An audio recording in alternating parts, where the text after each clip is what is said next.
ভাই ও বোনেরা কেমন আছেন সবাই? আজকের আপনাদের মাঝে নিয়ে আসছি সেই মজাদার খিচুড়ির রেসিপি। প্রথমে একটি পাতিলে পরিমাণ মতো জল নিয়ে নিলাম, এরপরে দিয়ে দিলাম চাল, পরিমাণ মতো ডাল ধুয়ে রাখলাম, মিষ্টি আলু কেটে ধুয়ে রাখলাম, গোল আলু কেটে ধুয়ে রাখলাম, পরিমাণ মতো কলা কেটে ধুয়ে হলুদ মেখে রাখলাম, পেঁপে কেটে ধুয়ে রাখলাম, পরিমাণ মতো মিষ্টি কুমার কেটে ধুয়ে রাখলাম। এরপরে হলুদ মরিচ লবণ নিয়ে নিলাম একটা থালায়। ডাল ও আলু সেদ্ধ হতে একটু বেশি সময় লাগে, তার কারণে ডাল ও আলু দিয়ে রাখলাম। এখন হলুদ মরিচ লবণ পরিমাণ মতো দিয়ে দিলাম, সাথে কাঁচা সরিষার তেল দিয়ে দিলাম।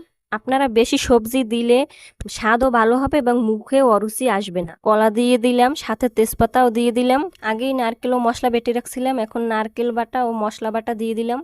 কুমড়া আলু পেঁপে তাড়াতাড়ি সিদ্ধ হয়, এই জন্য শেষের দিকে কুমড়া আলু পেঁপে দিয়ে দিলাম। স্বাদ বাড়ানোর জন্য পরিমাণ মতো চিনি দিয়ে দিলাম, সাথে দিয়ে দিলাম কাঁচা বোম্বাই মরিচ।